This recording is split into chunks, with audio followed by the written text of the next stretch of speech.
Eagles. Eagles.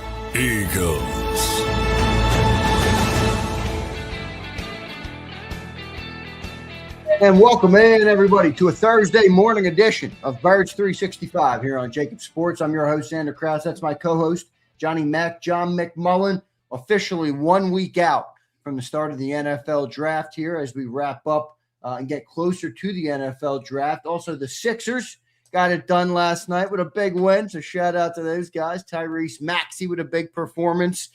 Johnny Mac, how you doing on this Thursday morning, my friend?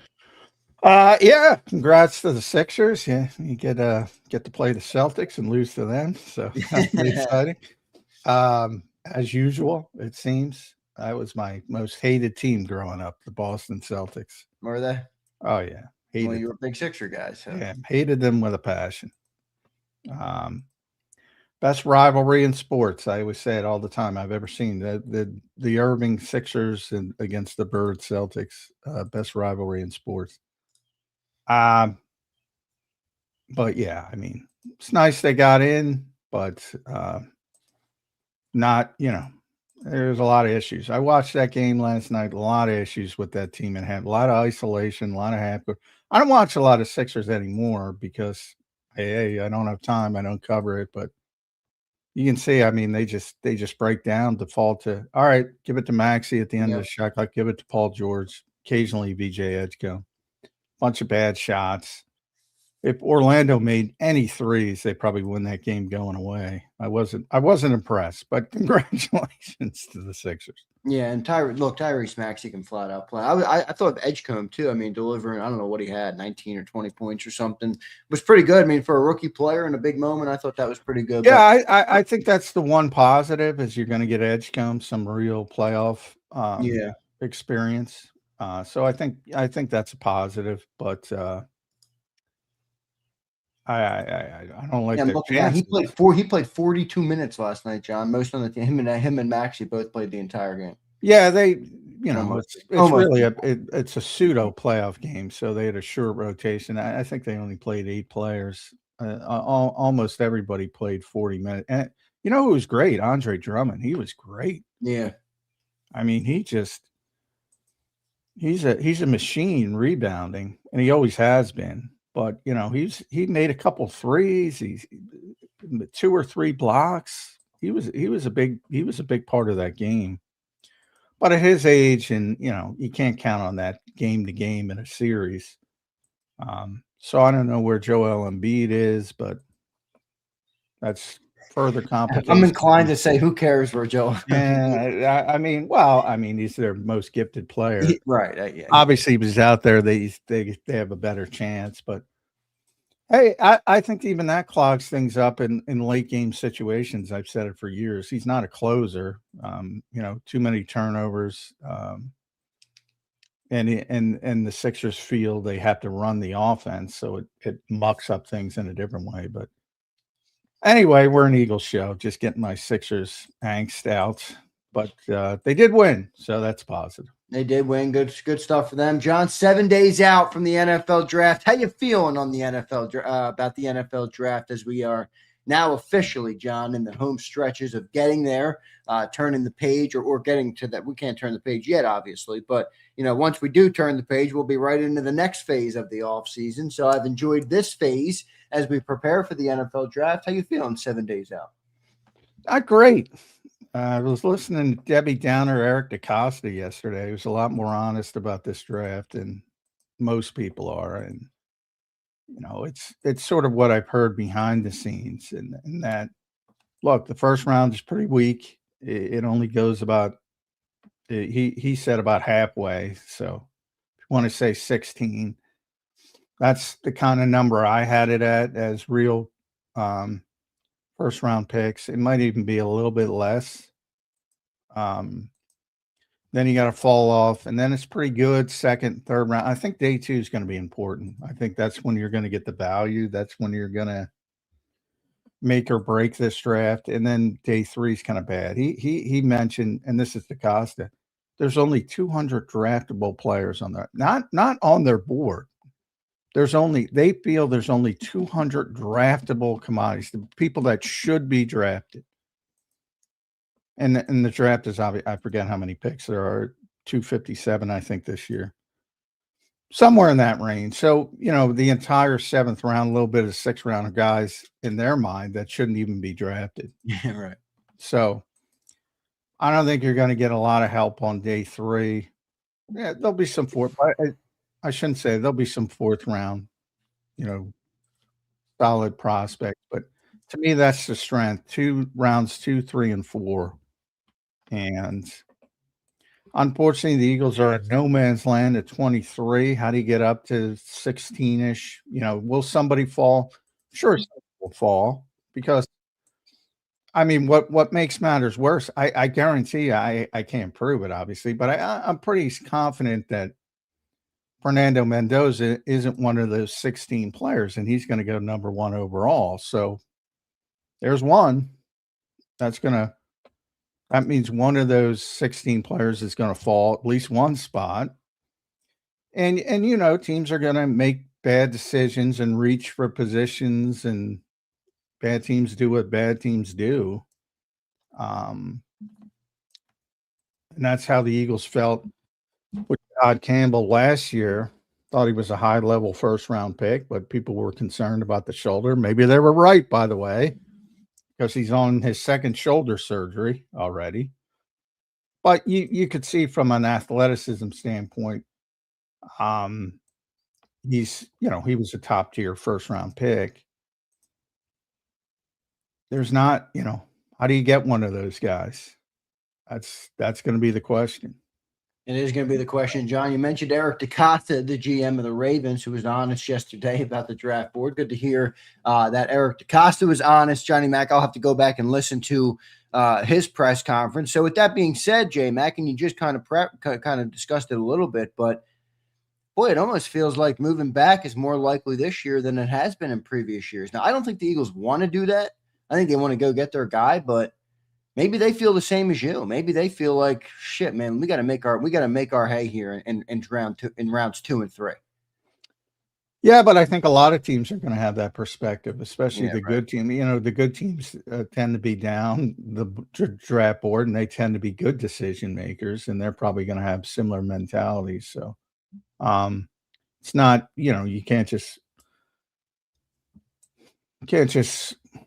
flip a switch and say we're moving down. You got to have somebody who wants to come up, and maybe that's where, again, bad decision making. Maybe somebody.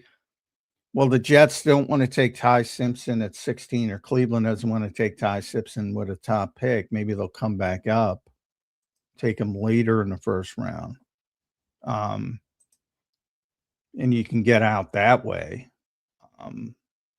But yeah, specific certain positions now. Why and certain positions the Eagles need wide receiver, which technically they don't have a need, but you get the point. I think they're going to have a need. Howie also addressed that in his press conference. You take the best player available, but also within, like you said a while ago, within your teams, within their scope of your team. Within your tier, yeah. And edge rusher, like I think 23 to 45 is basically the same, and I think that's how a lot of people will look at it. So, but on the other hand, the tackles are a little bit different because you do have a bit of a drop off from. So it's pretty much what kind of run do the tackles go on? But if that top 7, and again, the Eagles aren't going to like all 7, but just for argument's sake, if that top 7 is gone, you can get some good players. I think Caleb Tiernan's a good player from Northwestern. Yeah, I like Could Caleb be a second-round pick. Yep. Yeah, I think he'd be a great right tackle, honestly. If Howie knows he's going to trade HA and he loves insert name at receiver, I don't think that would be a bad decision. Draft a receiver and then draft Caleb Tiernan in the second round or something like that. So you can sort of do it that way. But the edges, And not that they're bad players. I just don't like the fit. Like, I think Keldrick Falk is a good player, and I hope he's not there for the Eagles for the sake of, like, I just don't think he's a fit for what the Eagles do. He is a good player, though. I watched him a lot at Auburn. Yeah, I think he's a good player. I just think he's going to be a defensive talent. He's going to be more of a versatile guy. He's not a pure pass rusher. The Eagles need a pure pass rusher. I think he's going to be a well-rounded player, more like Jalen Phillips,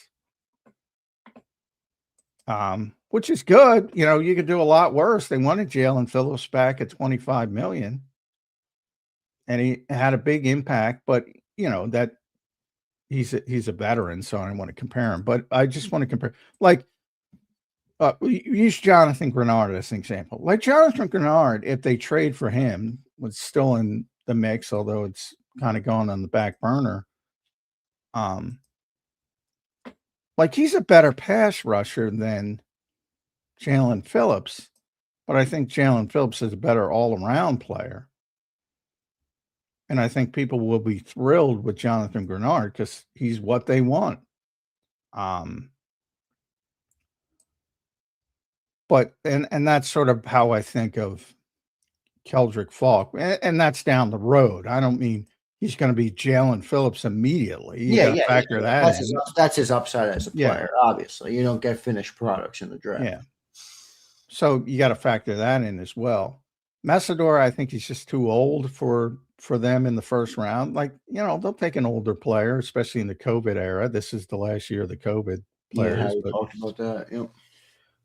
You know, they took Ty Robinson, but I don't think they'll take him in the first round. Well, John, what do you think? What do you think the chances are here of an outside the box move for Howie? You know, we talk about moving up, moving back.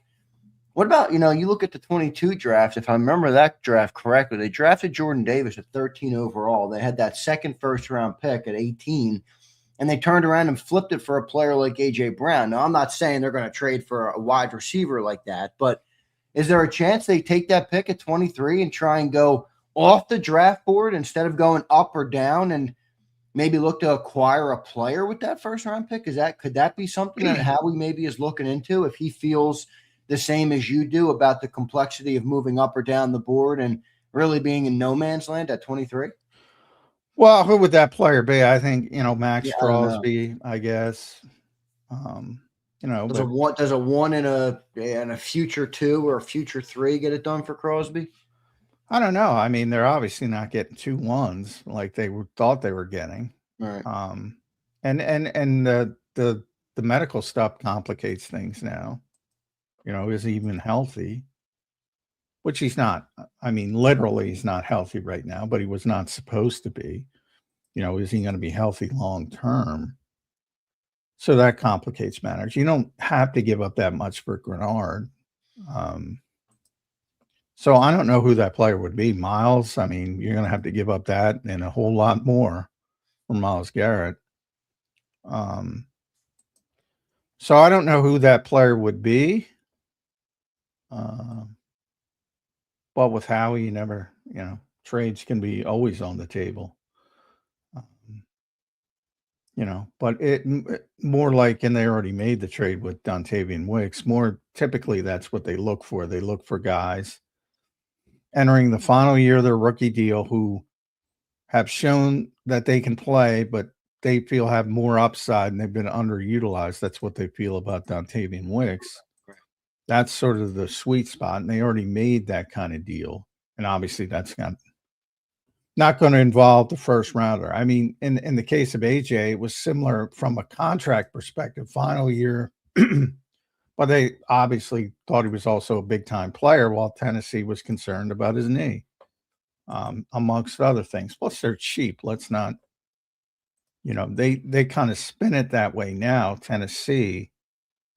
But, you know, Mike Vrabel obviously wanted to keep him.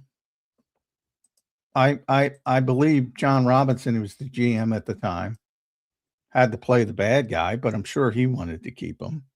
I think it was ownership. I mean, we can't pay this guy.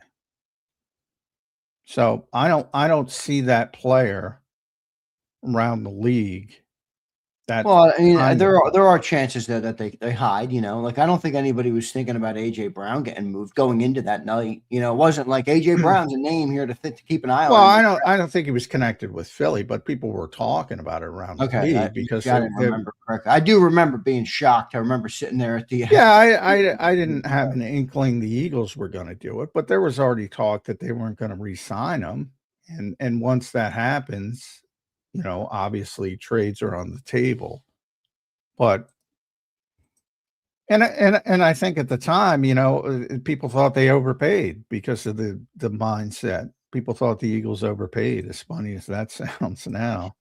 Yeah, well, John, it's a complex thing this year, and let me explain to you what my thought is on terms of skill position players. We've talked about Howie saying he wants to reload the offense. I think you're completely on with that. I think that's what Howie wants to do. He said it, and I think that's what they're going to try and do.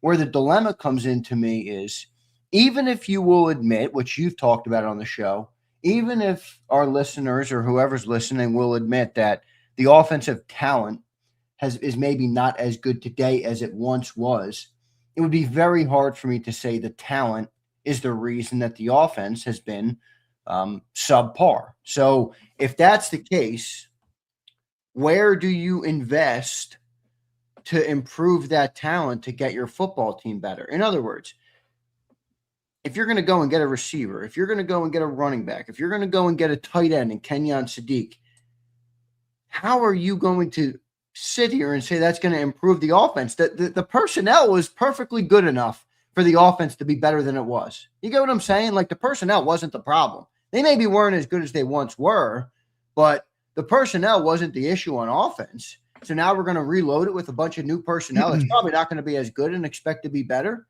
That's why, to me, this is foundational draft or bust. Go get the offensive lineman of the future or get out of there. And I don't see why doing it any other way would make any sense at this point. Well, the only pushback I would give you, I do think the offense was bad because of the talent, but not because of the talent itself, because of the injuries to the talent.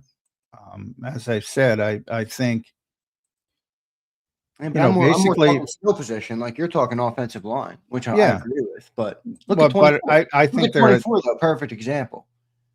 Subpar passing game, with good talent. I think they're a 13-win team. I don't know if they win the Super Bowl, but they're a significant Super Bowl contender if those three guys on the offensive line are healthy. Now, that's part of the NFL. Yeah, that's part of it. The problem is, how are they going to be this year? The skill position guys are declining. They are. I agree, but they're not the reason that the offensive passing game has struggled for the last 2 years. Would you agree with that? Well, the quarterback's part of the talent. So, I mean, I think the quarterback's a big part of what's going on with the passing game. I know everybody, it's easy to blame it on the coaches, but as you know, what's interesting, and I wrote about this on SI, the last piece of meat I'll pick off the Howie Roseman bone during his pre-draft thing was he got asked the question. It was offensive line related, but he kind of expanded on it and said, we have a system that transcends scheme, which was I was glad to hear. He was talking about the draft system, the draft process system of drafting players, because the common sense of what we all say, well, they have a different offensive coordinator every year. They have a different they change, especially in this town with the impatience. What are the odds that the guys who get drafted here through their rookie contract have the same position coaches, the same coordinators, the same head coach? Not good. Maybe you can have a run. They had a run, pretty significant run with the group before this year of the position coaches, not the coordinators, not the quarterbacks coach, but there was some consistency with offensive line, wide receiver, running back, etc. And that's rare around the league as a whole. So if you start drafting, it's the same thing. There's so many cliches in the NFL, but I mean, some of them are so true. If you're hiring a scheme, you're doing it wrong. Jimmy's and Joe's over X's and O's. Like, everybody knows these little cliches they do in football, and everybody says them. but they don't live them. Well, I think the coaches do, but I don't think the personnel and the executives do, certainly with bad teams. So the point is, look, Sean Mannion might be Bill Walsh, and then he's a head coach somewhere else. And then you got to go around. So if you're drafting people for Sean Mannion or you're trading Dontavian Wicks, J-Mac, like drafting a right tackle for the future, that's foundational to me. Like that's not gonna be reliant on an offensive coordinator or a changing offense. Well, in that's theory, a foundational that's the piece. thing. That was kind of my point. Like, I don't disagree with you, but in theory, you're saying, well, do you have to draft? How many times have we said, do you have to draft a right tackle, Stoutland or Chris Cooper or Sean Mannion? How does it change? Well, what Howie was saying, and he said it a lot, it's slight change, little click he said before, but essentially he said it doesn't change. It doesn't change, which I think is a good thing, because if you draft a truly good player, he is going to fit anywhere. But then the obvious, when you're talking about whatever, Eric DeCosta, 16 good players, all right, what happens from 17 down? Then that's where the other stuff comes in. Right.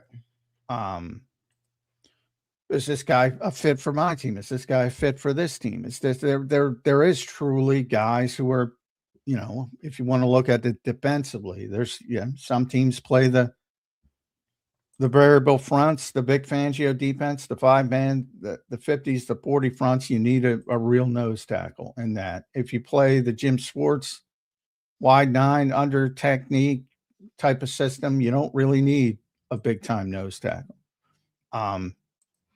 There are little things like that, but there are players that transcend scheme. And that's what I'd be looking for this year.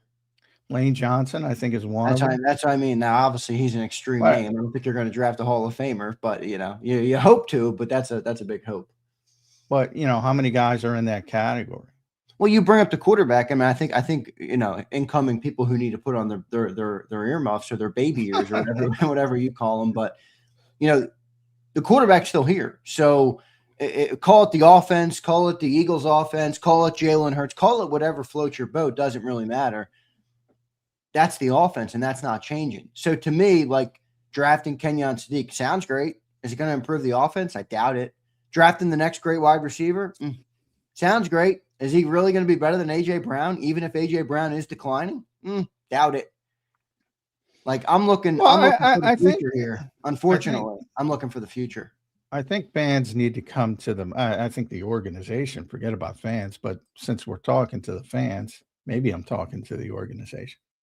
I think they got to start being a little bit more realistic in that, hey, you got to win a different way. You're not going to win the way you want to win. So is it more important to win, or is it more important to win a certain way? I would argue it's more important to win. I know the Eagles will verbalize that, but sometimes they act like it isn't. And what's the style of winning that you think they want? I think you've already seen it. The prettiness and stuff like that. Is that what you're referring to? Yeah, the aesthetic nature of the passing game, basically. Right. And I get little nuggets that's not really what's going on, because, again, Nick kind of snuck it in there that, this is about the running game. That's because I think people, for some weird reason, our entire fan base thinks Nick Sirianni is like dumb as a box of rocks. And like, I don't think Nick is that dumb. I think he's smart. I think he knows. Yeah, we got to win this way. Yeah. Yeah, I agree. Well, definitely. He's good football. You don't win. Think about the nonsense of that type of comment. No, I mean, you all these coaches, these fans think are so great, and they can't beat the dumb guy. They can't beat the high school coaches, by and large, over a 5-year period. Why is that the case? And they'll say, well, the talent's so good. It's always back to that. It's like, you're always going to be disappointed unless you come to grips with, this isn't a historic offense. They aren't capable of doing anything. like the greatest show Well, on with that turf. being said, do you think they're getting to a point where it is going to catch up to them? Like this, remember when they were in the midst of their Super Bowl season, John, where they were setting all kinds of records, and even I remember the way that you shifted during that year, and it was a very logical shift. I'm not criticizing you at all for it, but early in the year, you're like, I don't think this is sustainable. You get toward closer to the later of the year, you're like, boy, they're starting to knock all these pins down. They're 2 pins away, and you're like, I think they might do this thing, and it's not sustainable though on the long term. Is there a chance that if they don't? I was right. I was just late. Yeah, I don't think you were wrong. But is that now what's permeating or what's coming to the surface with this offense where, you're not going to beat teams, the way you did in 24? That's a tough thing to do year in and year out. Well, I agree, but that's where they are. Like, look,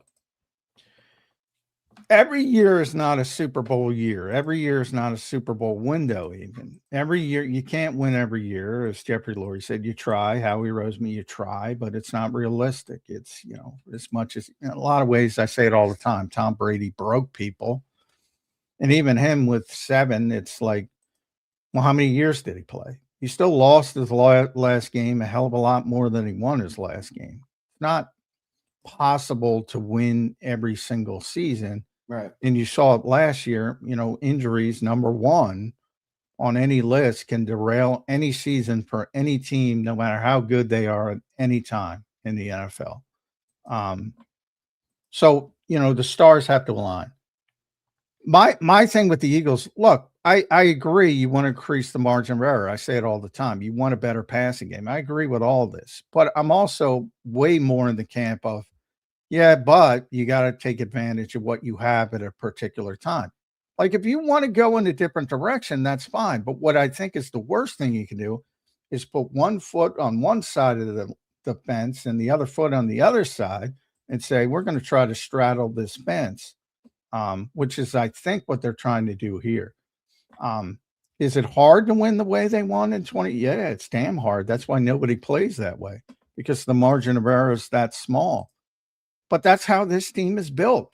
And as long as this team is built that way, I'm going to try to maximize this team. Right. Now, if you want to go in another direction because you want to increase that margin of error, I'm all for it. But then you got to start changing the personnel. And it starts with the quarterback. And then business comes into it. And you can't move on from the quarterback. So, hey, he's here. He's your quarterback. Fucking take advantage of it when he's here. I agree with you. Does it seem to you, John, like I've heard this said, it feels like, John, it feels like, I don't know if it's just me. It feels like we now live where there's just two extremes in the Eagles fan. It's like politics. It's like there's nobody in the middle here. I either see people who think everything is perfect, Jalen Hurts is the greatest player on planet Earth, and all of these, and it's all the coaches, or I see people who want to throw, the entire team, the coach, the quarterback into the garbage can. I don't know why we got to the point where it's all extremes. That's what it feels like. Well, I think I think you explained it. I mean, it's everywhere. It's not just here in Philadelphia with the Eagles. Right. It's politics. It's everything. I think it's social media. But let me ask you this: Do you think they are?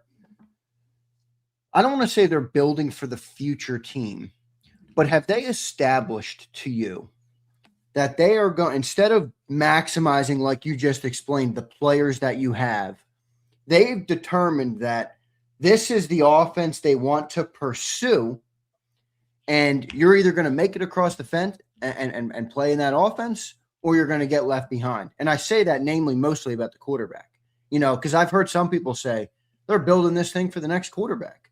And if you look simply at schematics and some of the ideas that you're hearing, you can make an argument that looks true.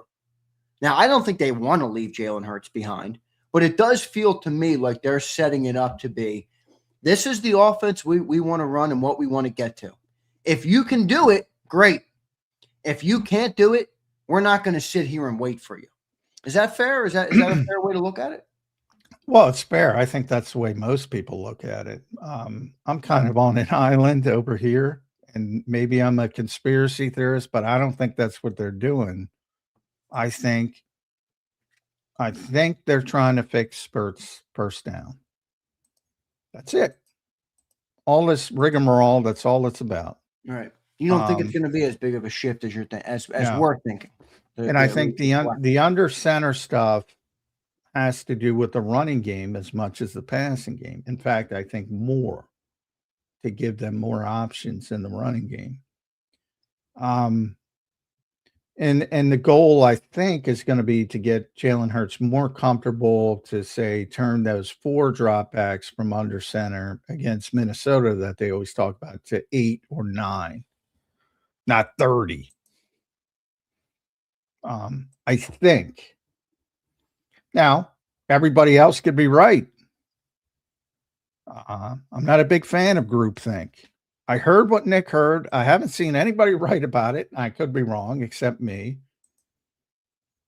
He said, look, this helps. Everybody talks about junk in the passing game and all the Flores stuff and all that havoc nonsense. Everybody talks about it. They don't talk about the junk in the running game. The Eagles got thrown a lot of junk at them in the running game, and they didn't handle it well.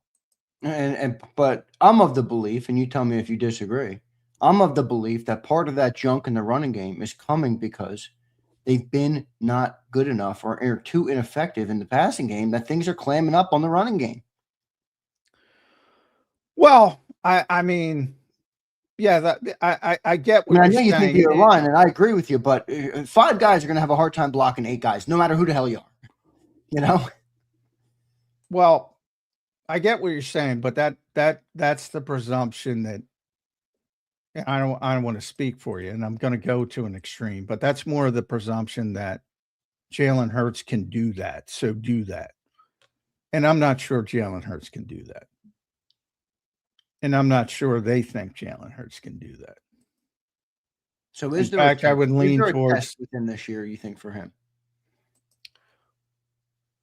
I don't think it's necessarily a test. I think it's more of let's fix first down and everything else will fall into place. All right. So let me just push back. If that works, because I don't think you're way off. I don't think you're in conspiracy, land at all. I think it's a very relevant and probably a more realistic thought process than the extremes. But let's say that works. Let's say they fix first down. And the rest of the offense, in theory, looks similar to how it's looked. Do they extend Jalen Hurts? I think so, because they'll win 13 games and be back to the conversation. All right, we figured it out. Everything's back in copacetic. Remember, I kind of chuckle. I feel like they won 11 games and they didn't have Lane Johnson for half a season, and Landon Dickerson was crippled and Cam Jurgens was a shell of himself. Yeah, right. And they won 11 games. My problem is I'm not sure what those guys are going to be this year. I'm more concerned about, this could be the end of Saquon Barkley. This could be the end of Dallas Goedert, which we've been talking about for 2 years. But this could be the end of A.J. Brown, not as players, but as players with the Eagles. A.J. first, and then Saquon probably after this year. Dallas Goedert probably after this year. And that's why Howie says, and plus this is all coming at the same time. All these big defensive contracts are coming up. And that's why he's talking about repopulating the offense. So it might be taking Nick Singleton on day 3 and hoping he can turn into a viable NFL running back. Or, we talked about how not Sadiq, but because I think he's a glorified receiver. But and if they want a weapon, they want a weapon. But there's plenty of tight ends. That's one of the stronger positions that you can get in the 2nd, 3rd round, maybe even the 4th. Probably not Delp in the 4th now, but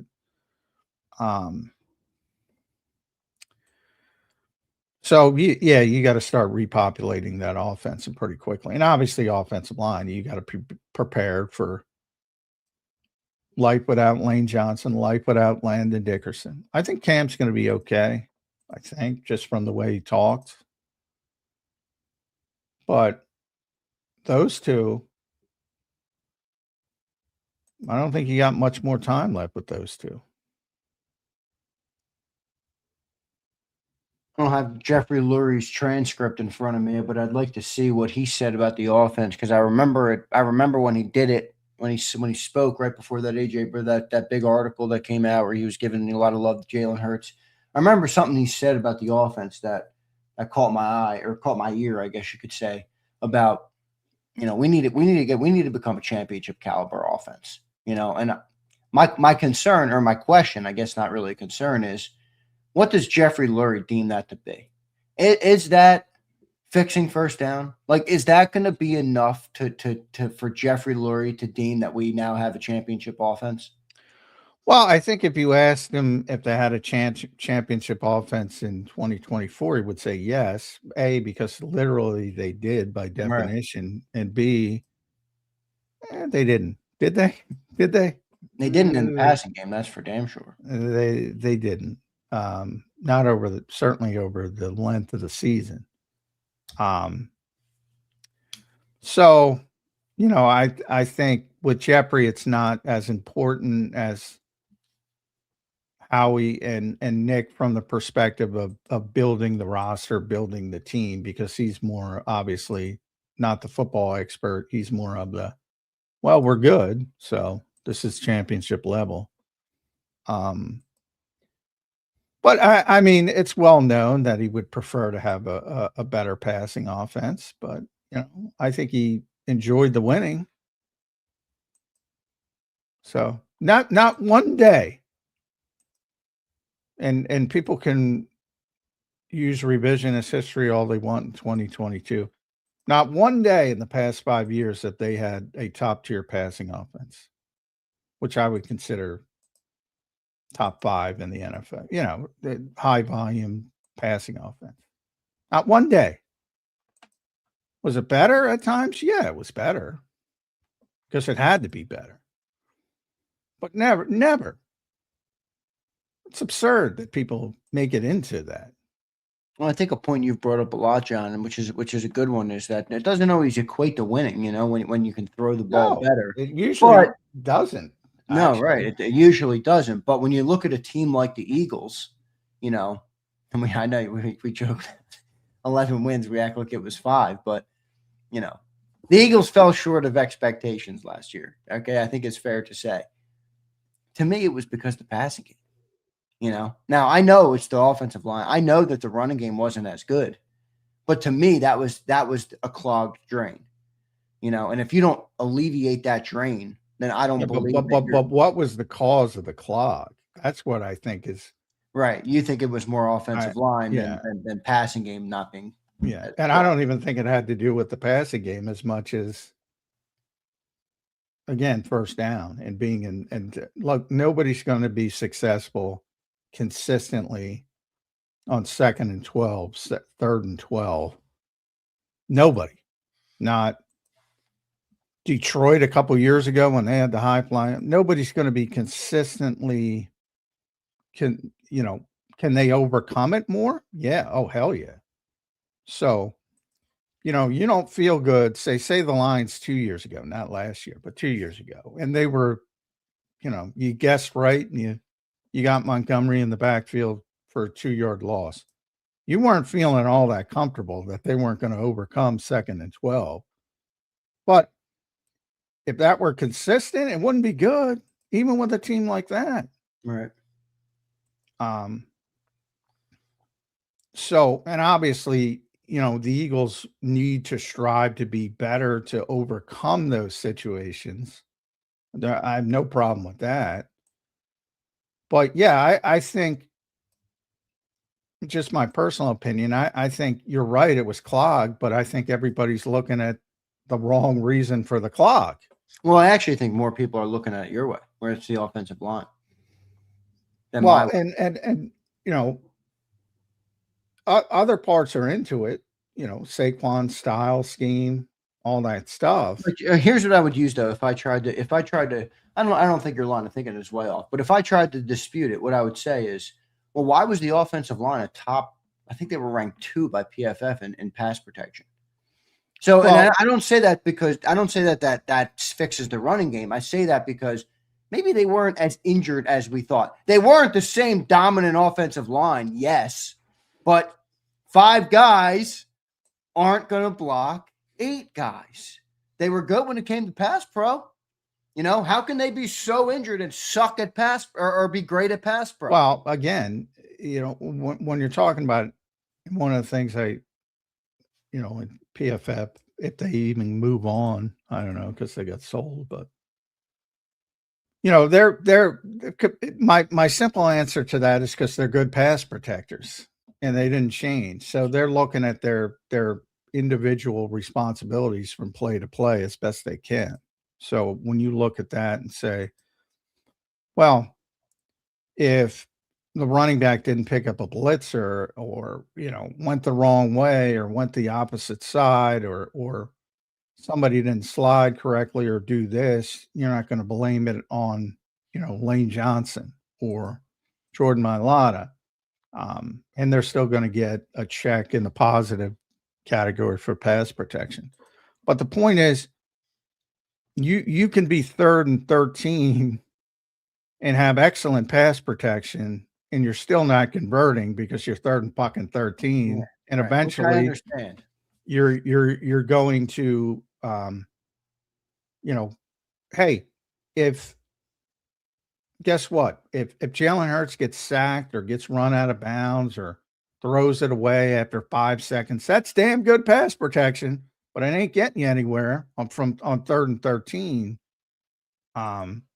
So there's a lot that factors into that. But my short answer to that is because they're good pass protectors. They always have been. And definitely the more the regression was as run blockers and probably the physicality of the run. Yeah, they weren't as dominant. They were beat up. They were beat up. Yeah. They didn't dominate at the point of attack like they did in 24. And no Mekhi Becton, he's part of it, but didn't play well in the Chargers, different scheme, yada yada. But more, I think it was the banged up aspect of it in the running game.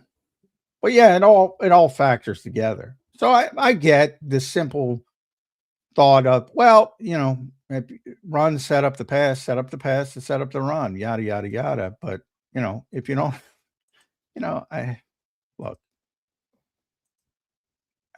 you know, you don't have a high volume thrower. Until people come to that realization, I think you're going to continue to have these problems. Do you think Jeffrey Lurie knows that? Don't know. You think Howie Roseman knows that? Yes. Do you think Nick Sirianni knows that? Yes, absolutely. I'll ask you what I asked BLG yesterday. You think there's a disconnect between the Howie Roseman and Nick Sirianni as compared to the owner when it comes to the quarterback? A little bit. And I think that's part of the lobbying. Hey, you know, all right. You know, kind of. There's a lot of issues. And again, the hitch routes, the 4 birds, gotta love Pumper. It's fucking every year, man. What are you looking at? All they ran was hitch routes with AJ and Devontae because they get open. And they got an AJ, you know, let's be honest, AJ didn't play as well last season as he had previously. So he's not winning one-on-one more. You got a quarterback who's like every college quarterback, so this is not an insult. He wants to throw to open receivers. He's not going to be an anticipatory guy. He's not going to throw the ball, let the ball loose when somebody hasn't made a cut. You see those out routes by the old school quarterbacks where the receiver hasn't even made his break and the ball's out because he's thrown it to a landmark. It's the receiver's job to get to the landmark. You don't see that with young quarterbacks coming in. So it's not a criticism. It's just a different style. And I don't get these people that say, well, he can do this because I love him. No, he's like everybody else. He's got strengths and weaknesses. Why is this controversial? You play up his strengths. Not controversial at all. It just feels like they don't even use his strengths anymore. Well, that part, you know, is the running part. It's got to, whomever was at fault for taking that out of the offense. And I think it was a collaboration. It truly was. I have a Eagles are hard time saying, believing, real quick though, I have a very hard time believing that Nick, based on what we just talked about, knowing what he knows, would just take the running game out of Jalen Hurts. I mean, well, that makes I zero think it sense. was, I think it was like I always talk about Fletcher Cox when he was here, and everybody would talk about, well, we got to limit his snaps. You know, they do have those discussions, and I'm sure they've had those discussions with about Jalen Hurts saying, well, can we extend his shelf life? Can we? And now that they've seen it, like, fuck the shelf life. Take advantage of what you have when you have it. I know. You think it's Jalen who doesn't want I to think run? it's partially. He's probably in the same category. I mean, remember, he's got clutch sport. He's got 8. You know what I mean? Like and look, I'm not criticizing them. It's business. You obviously want your player to make $55 million for a longer period of time. Well, and he wants to make $55 million per as long as he can. I mean, you can say he's whatever. Not getting the job done. So if you don't get the job done, then that window is going to close one way or the other. I agree. But it's either going to close because you can't, because your shelf life is done, or it's going to close because if you take that part out of your game, you're not the same player. It's like pick your poison, Yeah. Well, I don't think players think of it that way. It's Jair Alexander put something on Instagram about some of the mental health issues he was having. So more of a explanation of what happened with Jair Alexander, but he was talking about his time in Baltimore before he even got traded to Philly, and he said he just lost his confidence. And he was saying if you're an NFL cornerback, which is amazing because Jair Alexander was one of the best corners in football, he was phenomenal, and he was one of those guys who was just so freaking confident in his ability. Like he was like, all right, it's Justin Jefferson this week. He's playing, in that division. I'm going to go shut him down. Didn't matter to him. And then you hear him talk about it. And he's like, he starts having injuries and he doesn't feel that way anymore. It's like it's shot, his whole. Yeah. Beat yourself mentally, you're going to be cooked a lot quicker. So I think the athlete in Jalen's probably still in that category. It's like, well, I can do anything. I can do this. I can do that. Because you have that thought process. To reach that level, you have to have that thought process. And, look, I don't care how much money you have, if, and everybody's got a short amount of time to make a hell of a lot of money, especially if you're a quarterback. But boy, man, even if you're Kirk Cousins, who's now made more money than any quarterback in the history of the game, which is astonishing. Shout out to Kirk. Shout out to Kirk and Mike McCartney. McCartney, yeah, that's right, his agent. But even him, when you're making $55 million, even you're making it for 5 years and it's all in the bank and you're set for life. And then that next year comes along and you're out and you're not making anything and you got to go talk for a living you probably make a nice living on ESPN or, $250,000 or something like that. Think about that. All of a sudden your bank account, 55 and then 250,000. Which everybody else would be like, I'll take that. Like 1%, less than 1% of what you were earning. But so these guys want to extend that as long as possible. So I mean, there's a lot of real world issues that people never think about. Yeah. I think that's true across the league in a big way, especially with fan bases and things of that nature. And from Jalen Hurts, look. Yeah, he's probably wants to extend that, and he's like, I can do this. And the Eagles got to go, hey, dude, you're not the same player. If you take this out of your game, and this is only, I don't know, again, I think it was more of a collaboration. I think the Eagles had a hand in it, saying, we got to protect this guy. Yeah, Hurts has always struck me as a smarter dude. I mean, I don't think that he wouldn't know that, but I guess you're right. I mean, players that reach a certain level have, a level of confidence that, probably supersedes what most would have. So I get it. He probably thinks it's all good, but hey, Jalen, you got to run, man. I mean, that's what made him such elite player when he was an elite player in 22. He is not the same player without the +1. No. +1 in the running game impact. Do you think physically he's fine? Like if in other words, if let's say they took the the proverbial cap off, do you think he could run at the same level? Yeah, I mean maybe not quite what he was. There is, the more you play, the more tread comes off the tire. Maybe, but I don't think it's significant at this stage. I think he's still, you say it in times when he lets it go less often now than in the past, but it's still there. And there's a give and take, obviously, because you are going to get banged up in that instance. And he had been banged up. Remember, that was part of it as well. That's why I think the organization was part of it. He got hurt in Chicago and, with the shoulder, and he got hurt in New York, in the pocket, though. So you can get hurt anywhere. You can get hurt going across the street. You can't. I've always been the man. You can't operate that way. Well, I want to protect him from injury. You can't. So why just, again, to me, it's very simple. Take advantage of the shelf life. I don't know what the shelf life is. Nobody knows what our shelf life is. Right. Take advantage of what you have. Because nobody knows. There's an old Yiddish saying, man plans and God laughs. Like you can do all, and that's life. You could do, I'm going to do this. I'm going to buy I'm going to have a family. I'm going to do this. And then here comes a fucking curveball that just fucking turns your whole world upside down. So take advantage I like that Yiddish saying. Yeah. Man plans and God laughs. Well, no, I'm also saying, have a plan, but just be realistic. Yeah. No, I know. Adversity's going to, and that's what football people talk about all the time. Adversity's going to happen. How do you handle it? It's going to happen.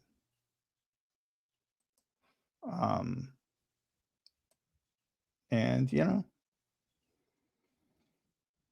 unfortunately, we're all human beings. It happens to all of us at some point.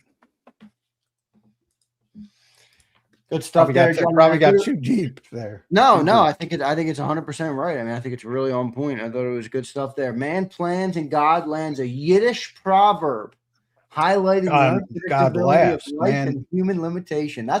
John, that's a hell of a pull. Well, I'm old. I've been around for a while.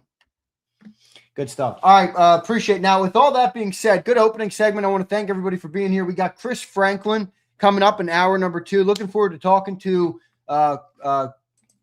Chris Franklin. We got 2 super chats we'll read right now. And then once we wrap those up, we will dive into the draft. With all of that being said, what do we have? What's the approach to the draft with all of those conversations? They've talked about wanting to draft on offense now. Well, Ty Simpson. I'm joking. Don't do it, Johnny, man. We got guys in here who want to see Ty Simpson. That's a complete joke. I'm joking. Oh, man. Trying to get the people. Ty Simpson on with, he did like the John Gruden thing the other day. I saw the video. It was pretty good. Oh, yeah. Did he have a good snap count? That's all Gruden cares about. Gruden was fired up, as he always is. Here's Jerry. Let's go to Jerry. What's up, Jerry? Thanks for all the love, man, this week. We appreciate you, brother. He says, I get what John's saying, but we won 11 games because of the defense. We saw what happened when the defense had a bad day. We were out in round 1. Can't win a Super Bowl with this passing game. 24, we got lucky. Wow, you're throwing lucky around there? Well, you can't. One of the things I push back on is the assumption that, anybody wins with a bad supporting cast. Tom Brady on down. Like, it's such bullshit. So I don't. Yeah, you have a good defense. So did Seattle. I mean, that's why they won the Super Bowl. So if you want to frame it that way. But, Sam Darnold made some big plays as well to beat the Rams and during the season, and Jackson Smith and Jigba. I just hate the mentality of, I'm not picking on Jerry, but I hate the mentality of they won because of this. The defense didn't play well in that playoff game either, at least up to their standards. And they'd be the first to tell you that. Vic certainly would. They had the lead. They didn't finish. They could finish. There's nothing. I'm not aware of any law, of any legislation that says the Eagles couldn't hold that lead, but they didn't. So, yeah, the defense was better than the offense. It has been for 2 years. It was better in the Super Bowl season as well for some people. So, I don't know how you can hold Patrick Mahomes and Andy Reid behind the 50-yard line for what? 2 minutes into the third quarter. So we're talking about 43 minutes of football. And people think the offense won the game. Super Bowl MVP. John, be careful with that one. I said that a couple of months ago, and oh man, I had people. I don't care about. They were making videos on YouTube about me. Oh, it was hilarious. I don't care about the baby ears. I've got so many bullshit. I've gotten death threats. So, yeah, I don't care about the baby ears people. But yeah, the defense has been the strength of this team for 2 years, and probably will be as long as Vic decides to keep going. Probably going to be the strength this year again. Even though they got to fix some things with the edge rusher and safety, and we'll see. But even if they don't, I think they could roll out today and compete and have a top 10 defense. Before even whatever's going to happen in the draft. So, but, they're not paid a lot yet.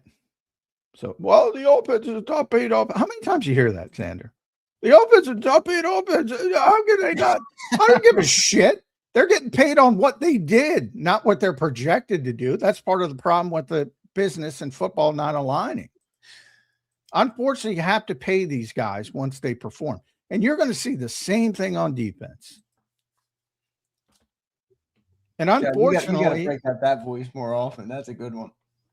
Unfortunately, at some point, some of the defensive players will start to decline, and they'll be highly paid. And you'll hear the same thing.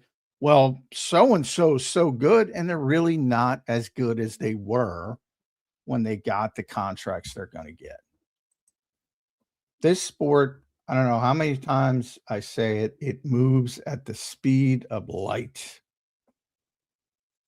And just because you were good in 2024 doesn't mean you're good in 2026. Or the same. You might still be good. And look at Saquon. Look at Saquon 2024, Saquon 2025. Anybody want to sit here and say that's the same player? I don't care whether you can give a bunch of reasons, just the bare minimum. Was that the same player?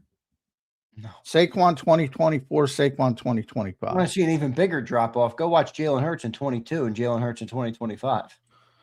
Well, fine. Use any example you want to make. Eagle fans listening, go type that in on YouTube today. Type in Jalen Hurts 2022 and what that was an electric player. We haven't seen that in quite a bit from Hurts. And again, there's a lot of context to all of these stories and to use Saquon, while the offensive line wasn't as good and, the touches and maybe was banged up at times and yada, you can go down, and he's getting older and he's, not quite as athletic as he once was. All of these things factor in it, but he's still Saquon Barkley. So people are going to say, well, it's Saquon Barkley, so you should do this and you should do that. Look at AJ. AJ Brown was the best, and I say this all the time and I get a lot of pushback, but AJ Brown was the best wide receiver in Eagles history for his first 3 seasons here. Was he as good last year? No. Or is it 2? Whatever. 3. No, it was 3. Yeah. He wasn't the same player last year. What might have been the frustration, might have been the knee, might have been the hamstring, might have been a combination of all of them, but he wasn't the same player.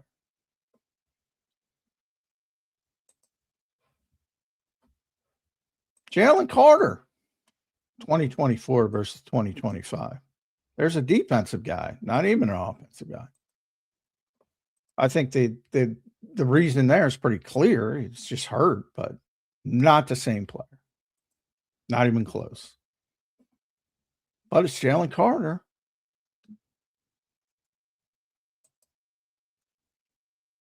It's not a vacuum. It's not stasis. Here's Jerry follows up here. He says, lucky was a bad word. Just saying to win multiple Super Bowls, the offense has to be at least average. I agree. I do agree with that. Yeah, well, yeah. I mean, you can't be bad. And they were bad last year. And that's probably a good word. They were average in 2024. But it was heavily tilted to average because of the running game, which was historic. Yeah, right. The passing game was actually the running game was good enough to elevate him above average. That's how good it was. The passing game was just as ugly in 2024, and you could argue uglier than it was in 2025. At least in the regular season. Obviously, it's going to get skewed by the final 2 games. Here's Power Ranger checking in. Jerry, thanks for the 2 super chats. Power Ranger says, do you think we trade McKee this year? I mean, they have the flexibility. That's what Howie's about. They could. I don't think they will, because I don't think the only way they would trade him is, if they get a second round pick, or at least a conditional third that can turn into a second. And I don't know how you get that with what he's shown on the field. Like, I know people here love him. People here think he can do this, do that, but he just hasn't played enough to where somebody's going to bite. Like, if you go back to AJ Feely, everybody, he got to play 4 or 5 games, whatever it was, and play successfully. That's all it takes. Willis. Yeah, right. Look at Malik Willis. He played, 5 games in his career? Yeah. That's all it takes. I'm not saying it takes, but he'd have to, Jalen would have to sprain his ankle, and he'd have to play 3-4 games and play well, and then they could get it. Which I don't think you want to happen, but so, I mean, I think they'll let him play out. They want the insurance. I think he's a very good backup. And by the way, if if Jalen does get hurt, they can do more of the things they want to do with the Sean Mannion offense. And who knows, maybe he plays well and the whole tide shifts. But, as far as trading him right now, I don't think there would be the value in doing it. And remember, next year, if there's a desperate team and he gets a,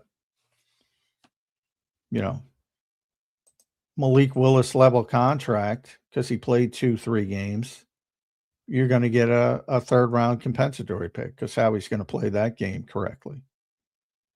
John, if you dropped in from outer space right now and you had no idea about any of the context of the Philadelphia Eagles, and I showed you their roster, I showed you their coaching hires, I showed you the skill sets and the attributes of players, what player would you insinuate would be the starting quarterback based on the scheme and the players and the coaches that they've hired and are trying to run? Oh, well, yeah, Tanner's better fit for the scheme. Tanner's a placeholder. I'm not even saying, they're going to start Tanner. I'm just saying, to me, it looks like they've abandoned building around Jalen Hurts. Well, yeah, but that's only right. It's only if they do what we think they might do, right? Yeah. Not what you think they might do, which is fix first down. We'll see. Here's Eduardo. What's up, Eduardo? J-Mac, will you do a first-round mock draft, all teams? Maybe we'll do it tomorrow on a football Friday, J-Mac. Yeah, we're going to do it. We're gonna do it. We'll do it tomorrow. Football Friday. Eduardo, be here tomorrow morning. We'll do a full 32 first rounder. No, we don't have to do trades, please. And that's one of my. I look at mock drafts and they got like trade this pick with these picks. Well, they would have like, dude, what are you doing? How are you projecting people trading future picks and all sorts of different things?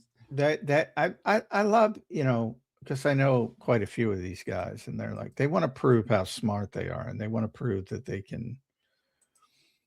Well, this is the value of this particular pick. Like, dude, everybody can go anywhere. It's the internet now. Go look up Jimmy Johnson trade chart. Everybody can count up points, dude.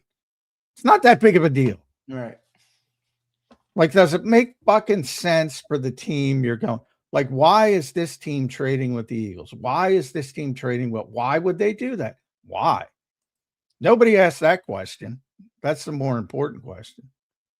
But yeah, I do. I do one mock draft, and it'll be on SI as well. But we'll do it live. We'll do the 32. When you do SI though, do you do Eagles only or do you do full? Yeah, I do both. I do. Okay, because I was first round. I do Eagles only, but I only do one.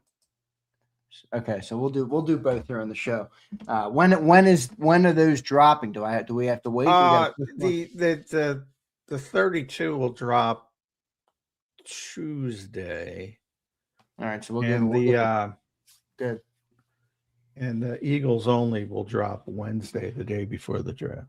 All right, so maybe we'll do the 32 tomorrow, and then we'll push the Eagles one to next week. All right, how's that sound? Give people on Birds 365 a little exclusive look before it drops. Good stuff there. Appreciate everybody being here today. Eduardo, good show good comment as always. We will do that. Appreciate everybody for being here as we get much closer here to the NFL draft. I'm excited to see kind of where the Eagles go and what they end up doing in this NFL draft. We're going to have Chris Franklin on in a little bit. John, last piece of thing I want to talk about before we get to Chris Franklin.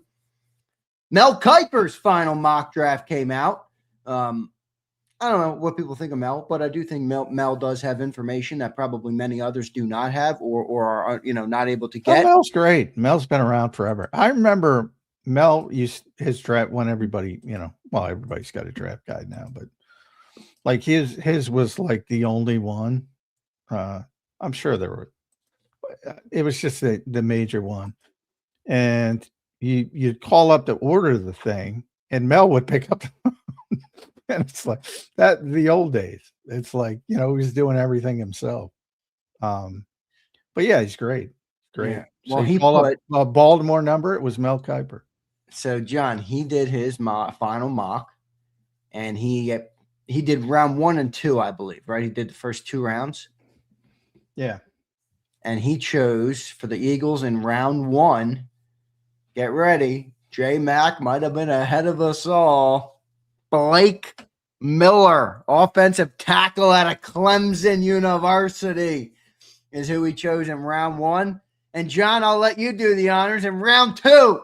Who did Mel Kiper put for the Philadelphia Eagles? Yeah, I was, and this is the problem with doing it late, but people listen to the show. I don't know. I haven't done it yet, but I'm thinking seriously about Oscar Delp of Georgia, because he's going to get drafted way above where people think, and Mel's got him going 54 to the Eagles.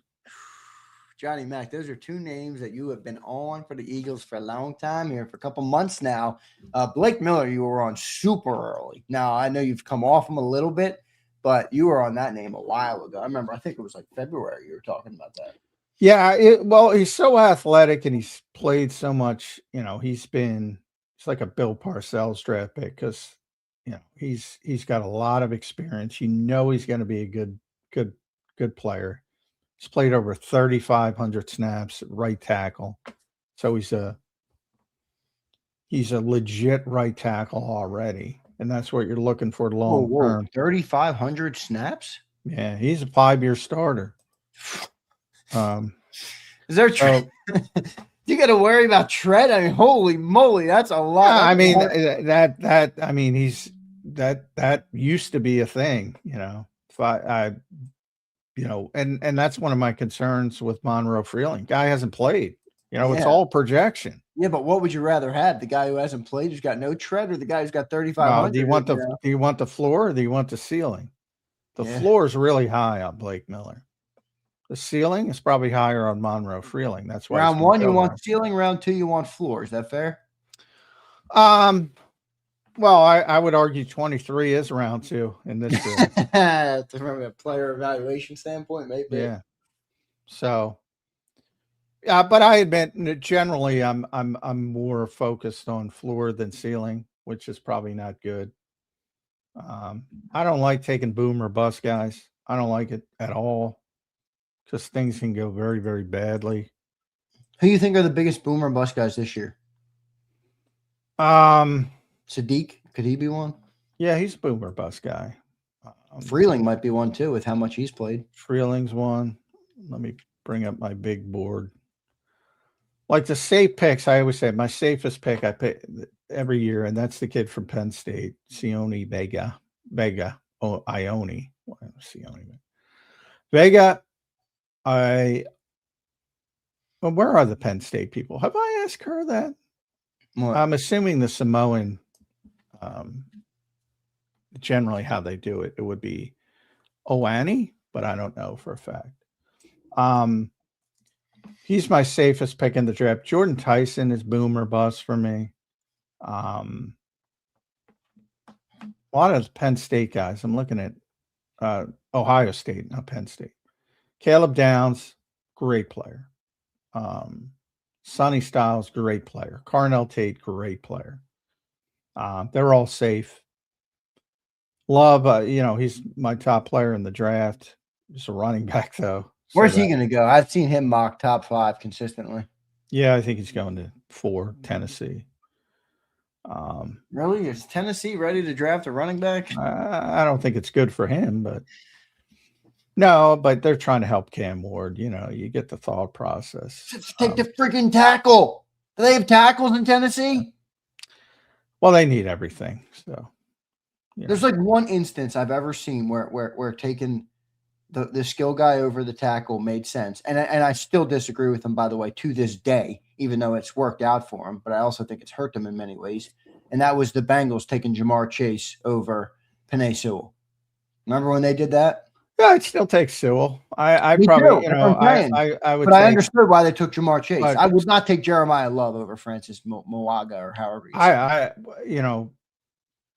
I mean, Love's clearly a better player, but I hear what you're saying. You love Jeremiah Love. I see what you're saying, but to me, the example's not great because, like, the distance between Love and Mauigoa is way bigger than the distance between Chase and Sewell. Sewell was a much better prospect than Francis Mauigoa. Sewell was an elite prospect, and he's now an elite player. So that's the only reason. Typically, if there were a Penei Sewell, I would take him over Jeremiah Love, but this is not the greatest draft. So I agree with your premise. I just don't think this is the year for it. Even though people have talked up these tackles, I mean, there's no Penei Sewells, there's no Lane Johnsons. They're all, we just talked about Freeling. Freeling might go top 10 now because of his upside. Yeah, I know. He's not that type of player. Proctor's not that type of player. Fanu's, I don't even think he's going to be a tackle. He's going to be a guard or a center, in my estimation. I think the best offensive lineman in the draft is Vega, the Penn State kid. Yeah, I've come around on if they take him, I'd be pretty happy with it. Again, I'm in foundational mode, John. I don't know what this offense is or what they're going to be. You can make an argument. Yes, their skill position players have declined, but I do not believe for 1 second that the skill position players declining is the sole reason that they were unable to be a successful offense last year. So with that being said, I'm fixing the foundation. Fix the roots. Don't put the ornaments on the tree when the tree might fall down. No, I hear you. I believe in building up front first. Yeah, I agree with that. And this is a strange draft. And I forget, somebody tweeted it yesterday. I think it was Peter Schrager. Yeah, I'm trying to pull it up.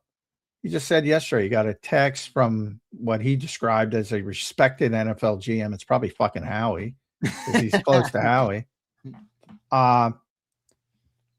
In response to a heated question on the Schrager Hour, over whether you can take a safety. We were talking about Caleb Downs in the top 5. And the GM said, throw positional value out this year because the best players are Love and Downs and Tate. And Tate runs a 4.55. And Sonny Styles as well, who's an all-ball linebacker. So it's running back. Those are probably your 3 top players in the draft. Running back, safety, all-ball linebacker. You don't want it to be that way, but it is. And and that's what Howie was talking to us about. Hey, man, Carnell Tate falls to the Eagles because he ran a 4.55. Fucking take Carnell Tate. Not going to fix the Eagles' offense, but we got to have a good player. And then go figure it out. Then go draft Caleb Tiernan in the 2nd round. There you go. They draft Carnell. Oh boy, you think the pitchforks are bad this year? They draft Carnell Tate in their offense. Sucks. Oh, I think people will be fucking thrilled. Are you? They'll be thrilled until the offense is 28th in passing again. Well, pitchforks for Jalen Hurts is what. Yeah, I think the pitchforks. Or I guess they'll probably do is just blame Mannions. That's probably what would happen. Yeah. Well, it depends on the baby years. Did they like Jalen or did they dislike Jalen? Yeah, right. That you're right. That the disparity there is getting big. All right, good stuff. Appreciate everybody for being here today. Good opening hour and change here on the show today. A lot of different conversations, including some draft talk, guys. We are officially 1 week out from the NFL. 1 week out. 1 week. 1 week. Let's get to Chris Franklin. We got Chris Franklin joining us right here on Birds 365. You can follow him at C Franklin News. Read all his work at NJ.com. Chris, welcome to the program, my friend. How are you doing on this Thursday morning? I'm doing great. I'm listening to that. If Carnell Tate falls all the way down, I'm sorry, I heard. I was like, wait, if Carnell Tate falls all the way down? No, well, he's not. I know he's not, but if he does, I'm still not. It's almost like draft day. You're watching. Why is Bo Callahan falling? Why is Bo Callahan? He didn't find the money at the end of the playbook. He didn't find it. Come on, he's not looking at the playbook. Why didn't nobody go to his? Why didn't nobody go to his? Ask him why he didn't go to his birthday party. That is one of the greatest bad movies of all time. Draft Day. And you know what? The Browns still probably finished in like 3rd in their division and still didn't make the playoffs just because of the Browns. That Jeff Carson was the name of the bad GM, who of course was Jacksonville's GM, I believe, right? It was Jacksonville. Yeah. In any movie, you're so happy you have like the 6th pick or whatever, and you're happy you got 3 second-round draft picks. Like, and you're high-fiving in there. It's the dumbest. Yeah. Even the worst GM is not making the Jeff Carson deal, but everybody's looking for the Jeff Carson fish. Everybody's looking for him. He's a newbie. I'm sorry. I love that movie because it really is so bad and not. They were doing publicity for Draft Day, the movie. I probably told the Kevin Costner story. So they were doing publicity at the New York Super Bowl. So, I don't know. Were you at that Super Bowl, Chris? No. That was before your time. Yeah. So I remember. Well, one thing. So I'm up in it was upstairs of a hotel. It was on. I forget the hotel, but it was near Times Square. It was a little bit past Times Square, but and that's where they had all the media workroom and all that stuff. But it was really small, and it was a really small bathroom. Compared to some of these huge convention centers they have. And I remember I'm going to take a, what, as men tend to do after they had a bottle of water. And there's a bunch of burly security guards standing in front of the bathroom. And I'm like, what's going on? So I'm like, I just stepped forward and a guy puts his hand out. He goes, Mr. Costner's in there. Mr. Costner. So I couldn't get in to take a leak because of Kevin Costner. But then they had Radio Row downstairs in the hotel, and Jennifer Garner was down there. Now she's attractive, Chris Franklin. That was a fetching view on Radio Row. So anyway, there's my. That's fun. That's funny. I'm sorry. I don't care if you're Kevin Costner or not. If I gotta go, it might wind up on your shoe. Whatever. I don't care. I'm going. No, I don't care. I'm going. Mr. Costner had to go find another one. Find another bathroom. Mr. Costner's in there. No man is above a bath. If I gotta go to the bathroom and you're trying to hit, nah. We ain't going. Nah. You're a better than I am. We might brought. Also got a free. Also, I got a free draft day hat. There you have. I don't think I have it any longer. Nah. Yeah. So there you have it. Draft day. There's my draft day story. Jeff Carson. All right, who's the fish in this draft? Who's Howie going up to get? Who's the Jeff Carson? I'm looking around, and to me, the only person that I personally will move up to try to get, and I know it's going to be a need next year.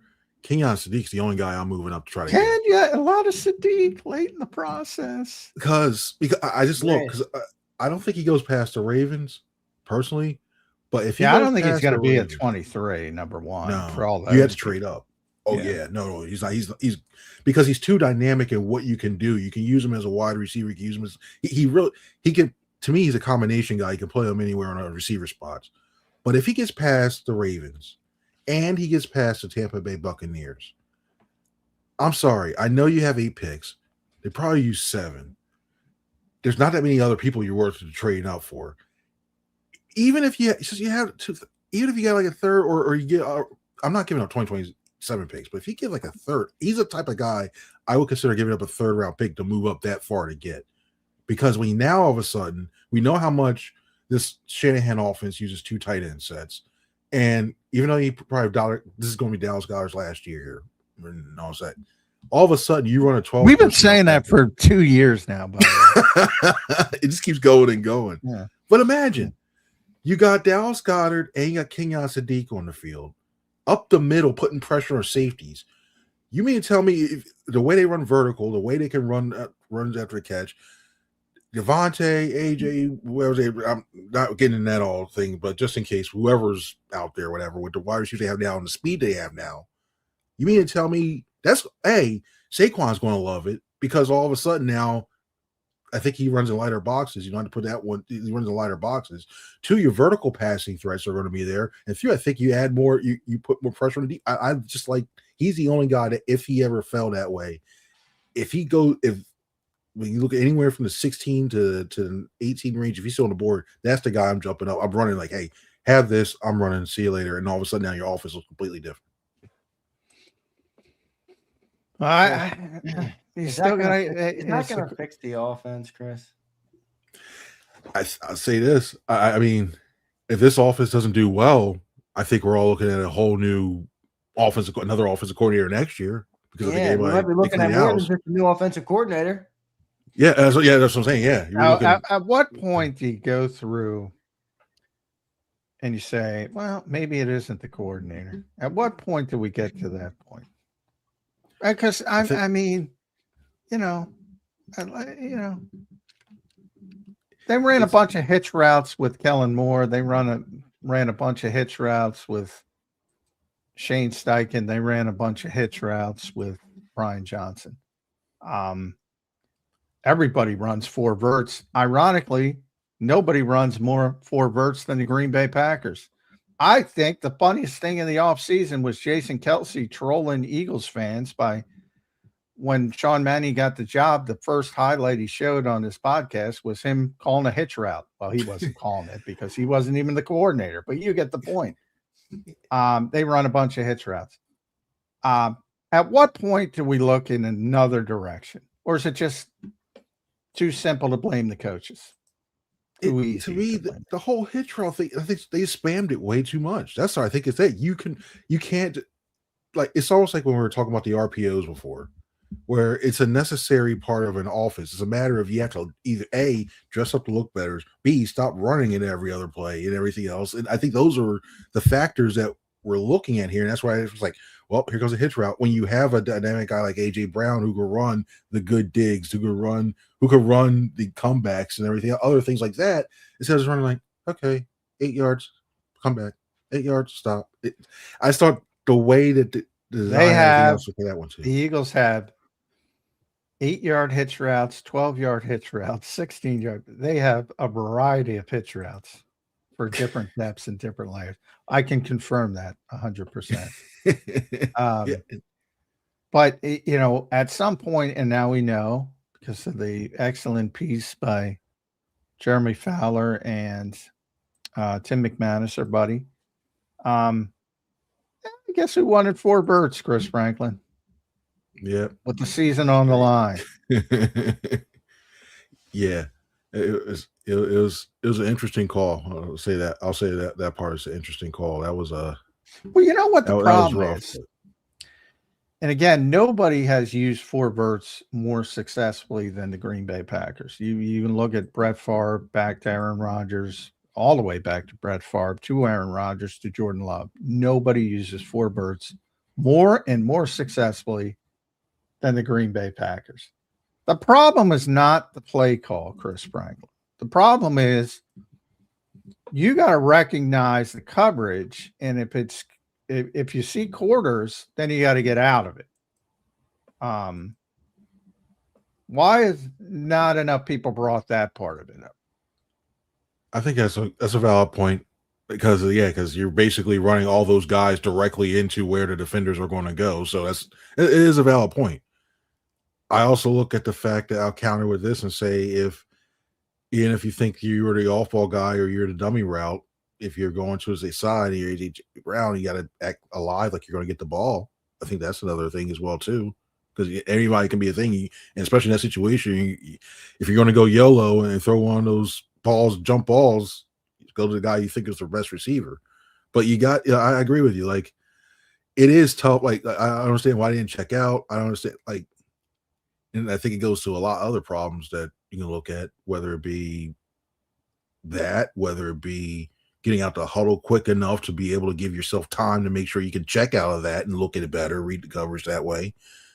But I don't agree with that. That play is right. 4 verts, especially with how much this offense likes to throw vertically, you would think it would have at least given you a better shot. But it's Russell. That play, I put that on. I put that on Jalen. I put that on Kevin Patullo, and I put it on Nick. Somebody in that situation, to me, should have been like, well, what do we do? What do we have backup plan? Do we have a backup plan, or what? This doesn't sound right. I just think that now they called it on. Was third down the drop, or was it second down? I forget. I just been trying to move that out my mind. I think I was there, but I forget what it was. Because they ran the same play that should have been successful, but it wasn't. So anyway, I don't know why I went down that route, but I guess the bigger aspect is, as we're talking about the draft a week out, and we're trying to figure out what the Eagles are going to do offensively. We know they want to repopulate, and it seems like they're going towards the Kyle Shanahan style offense, full bore, which doesn't make a lot of sense to me. But on the other hand, Howie said nothing changes. We have a scheme-proof evaluation process. So where's Chris Franklin a week out? We heard your trade up, Sadiq, but if you're forced to stay at 23, is it just take the best tackle, or are other positions in the mix for you? To me, I think at that point, when it comes to the best tackle and the best player available, Maxey and Necker. I think I just like the way what he can do, because to me he checks off he checks off multiple boxes for me. You're gonna need a tackle eventually for Lane. You just are, because you don't know when he's going to do that, and Lane's getting up there. He already plays the right side, which I think is huge, because a lot of times we see these guys, they're normally a left tackle, but then they switch them over to the right side. hoping that before they switch him back to the left side a couple years later.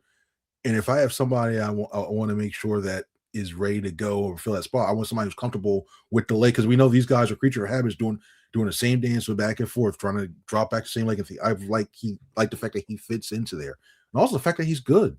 I mean, that's the most important part to me.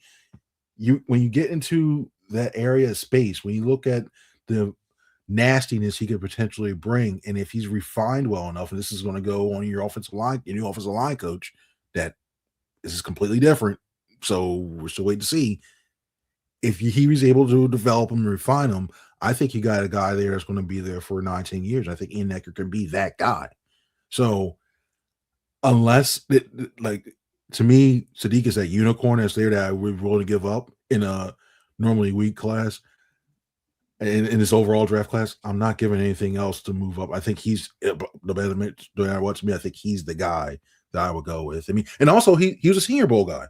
We all know how this team values the guys that are Senior Bowl.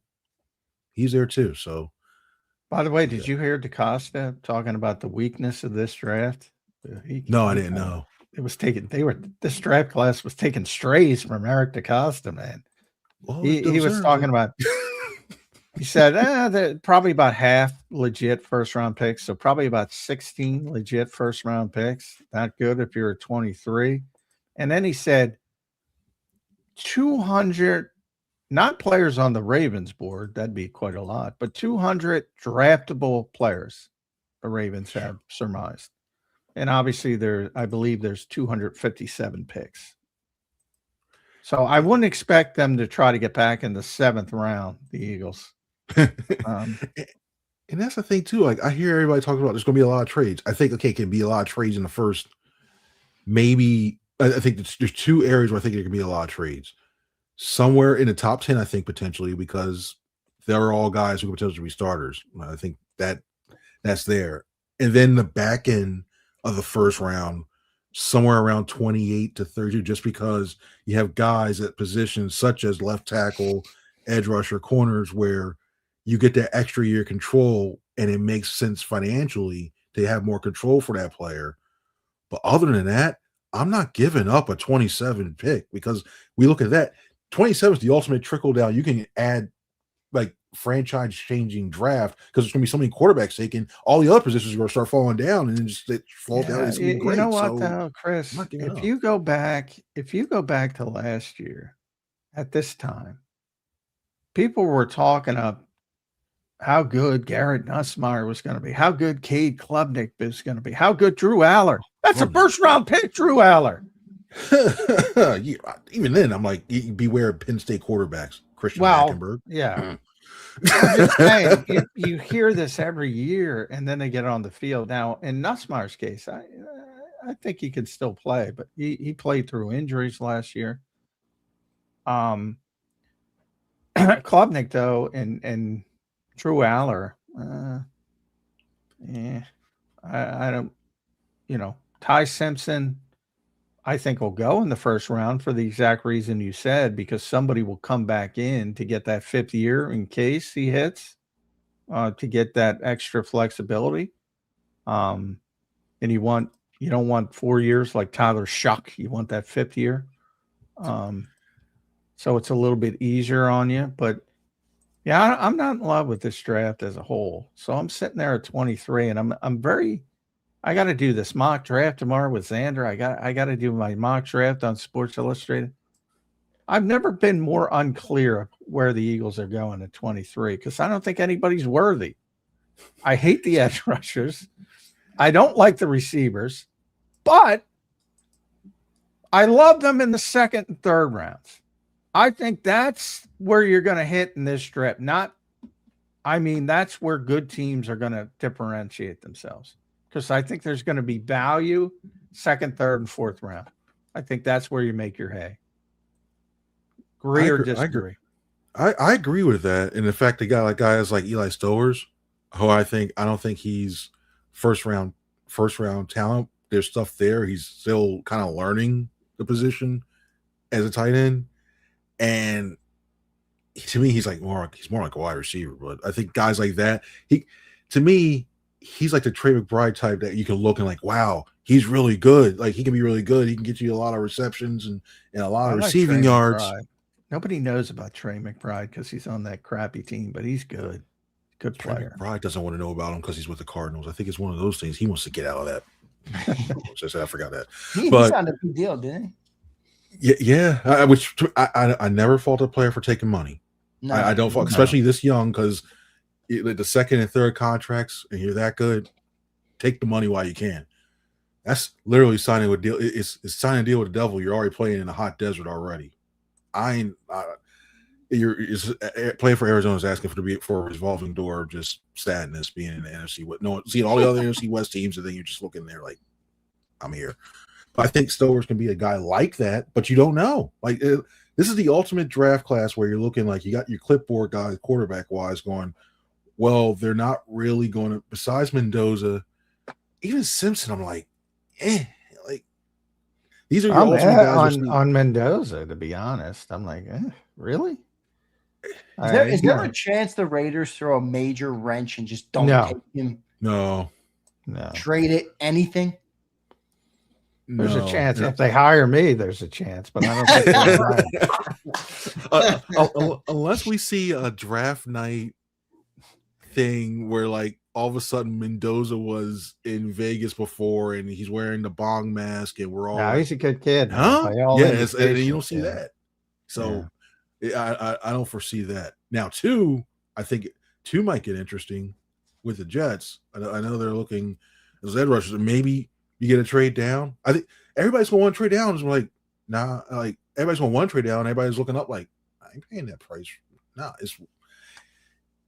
this could. I have a feeling, and I feel like this is going to be like 2020 draft all over again when we go back and look at the players that were selected, and you're like, it might be that type of thing. Yeah, but there's going to be good players. Love is a great player. I only have two blue chip players, Jeremiah Love and Caleb Downs. Those are my two best players in the draft, and they're all at positions that are not typically valued. Sonny Styles would be my number 3. Carnell Tate, 3 of the top 4 Ohio State. I'm not a Ohio State fan. They're just good. Yeah, they're good. I think those are the best players in the draft, and they're at positions that you typically don't take at the top of the draft. But I think there's a good chance Love's going top 5. I think there's a very good chance Reese is going 2 or 3. Arvell Reese. I think there's a very good chance Caleb Downs goes top 10, maybe top 5, and Sonny Styles goes top 10. And after that, good luck. Exactly. The crater. They did an AJ Brown trade here, or not trade AJ, but like remember they traded the 18th pick for AJ in 2022. Is Howie looking right now outside the draft at 23? You're in, I don't want to call it no man's land, is what John called at the start of the show today, but you're pretty close to it in round 1. I mean, you think they might look to make an outside move? Oh, it definitely is no man's land because you're too far away from, like I mentioned, you're too far away from all the good, the franchise changing players, and you're too far away to try to get out of it and get the extra picks for like a first round pick next year or a second round pick next year. So you really are just stuck there. Unless, and I don't even see this, unless they somehow, and I'm just saying, unless they somehow have some quiet deal with the Cleveland Browns to get Myles Garrett, and I don't foresee that happening. That would be good. That would be exciting. That would be great for the Eagles, because then all of a sudden you solve your pass rusher like depth needs for sure in the future. I don't see a player that's there that will warrant like that massive draft night trade that you give up your first round pick. Garrett's the only guy for me. And this is a draft where you're like, you know what? I'd throw it. I definitely would have offered it to Andrew Berry. You probably got to give up 2, 3 ones. And you're figuring if you get Myles Garrett to this thing, you're probably picking 30th, 31, 32, and 27. I'd offer it for sure. But they've been steadfast. I know it's GM talk. We're not trading them. I know there's been talk about all the language changed and all that stuff. I think he's more of a candidate to get traded at the deadline, and even then, I still don't know if the Browns do that because they still need to sell. They still need revenue, and Garrett still brings in revenue for them, even if they are a bad team. And they want to try to at least impress upon like Monkey. You don't want to start with this, giving him his start, going, oh yeah, we're just going to trade your star player, and I know you're trying to build momentum to following years, year 2, 3, 4. Yeah, by the way, we're handicapped. We're shipping him out. I just don't see that. Personally. Well, one of the great lines I heard about Myles Garrett a couple of years ago from a executive was, there are no perfect prospects in the NFL draft except Myles Garrett. That's what it said. Myles Garrett away from a car. You know, if you imagine him on like Lincoln O'Kelly Drive or 95. It was a joke, but he is a human being. But as Cam Jurgens, it's like a predator on skates coming at you. That was a great. Which made no sense whatsoever. But yet it made all the sense in the world. Right. That's why I liked it, because it made no sense, but it does still make sense. I've never had more fun watching football practice than when Myles shows up. It's unbelievable. What do they got? They got practice with the Patriots this summer? Is that who it is? Yeah. The other time is when Tom Brady came here, and it was on the for those who know it's not NovaCare, the Jefferson Health Training Complex. The field, the practice field closest to Patterson Avenue. So it was on that. So you get on the side, Chris, and you get close up. You can get as close up as possible. And they were just running one-on-ones with the Patriots receivers against the Eagles defensive backs at the time. And as they did them, I was standing right there as the guys would walk back, and every single one of them was fuck this, fuck that. It was expletive after expletive. The accuracy of Tom Brady was astonishing. I mean, just the windows, it was unbelievable. And then Myles makes Jordan Mailata look like a bad football player, which is not easy to do. Every year that you see him afterwards, they have that it's Myles, Lane, and Jordan. They all get together. They all share intel, what they saw. Myles saying, this is how I use this move to get around you or what have you, or this is what I saw off the edge. And they really are good learning learning sessions for those guys. Oh, yeah. Because it's rare for that one too, but you always need to learn. You know, to get better. And sometimes you need those sessions in order to see, like, okay, this it's like pen testing. If you're in cybersecurity, you saw a weak link. I'm know where he's going. All right, cool. I think those things good. And it also is just fun to watch somebody that naturally gifted. Sometimes you just sit back and go, wow, like, okay, you're not supposed to be able to blow up practice because it's not designed to, but he just beats people so quickly. The play's dead. He's that good. Yeah, he's that good, and I don't fault him. You see a lot why a lot of teams are trying to do that, and why Andrew Berry keeps pushing off, and I think that's the reason why the Browns made. I think that's one of the reasons why the Browns made that proposal to try to have trade your draft picks for 5 years. Oh yeah. He'd asked for 4 or 5 first round picks for that, and I think they were trying to get that a quarterback too. So I understand. I wouldn't do it, but I understand when it comes to that. Myles is a great player. You're going to trade up that many picks for a 30-year-old? That's crazy. Yeah. At one of those positions, if they had it where you got it with 5 first round picks. I can't give up 5, but I'd give up 3. Remember the Eagles. If the Eagles got Myles Garrett, you would do it. Not 5. Oh, okay. No, not 4. 5. Yeah, I think I give up 3. 3 because I'm thinking if I have Myles Garrett, I'm the favorite to go to the Super Bowl. Right. Again, things happen, injuries, yada yada. But at worst case, you're going to have 28 to 32. At worst case, yeah. So you're talking about late first round picks, and that's why I don't think the Browns would do it with the Eagles, because they could get those picks from shittier teams. But he's got a no trade clause as well. And Philadelphia's one of the only places he'd go to. So that factors into it. It's not going to happen, but it's fun to talk about. It would certainly fit. Boy, man, Myles Garrett with Nolan Smith, Alex Hunt, and Arnold Ebiketie, then you're cooking with gas, man. Well, just Myles Garrett with Jalen Carter next to him. Yeah. Imagine the stunts and everything else. Well, you might have to give up Jalen Carter. I mean, you're not. I don't think you're getting them both. Yeah. If you're Cleveland, like John said, you got late first-round picks from the Eagles. You're going to need something more than that. Yeah, you might have to give up Jalen Carter to get him. But I don't know if the Browns would want Jalen Carter because they're rebuilding and they'd rather have the draft picks than established players. But anyway, we got off tangent. Back to the draft. Back to the draft. Let's talk about edge rusher a little bit because I am not a fan of this group in the first round, similar to what I said. But so my estimation is, look, like Bailey's good, but he's going to go 2 or 3. Reese is probably going to go 2 or 3, whatever the Jets decide the other one. It might go 2-3 with those two guys. I don't even think Reuben Bain is going to be an edge rusher. I think he's going to be a 3-technique defensive tackle, and he's going to be gone anyway. And then you have the other potential first rounders.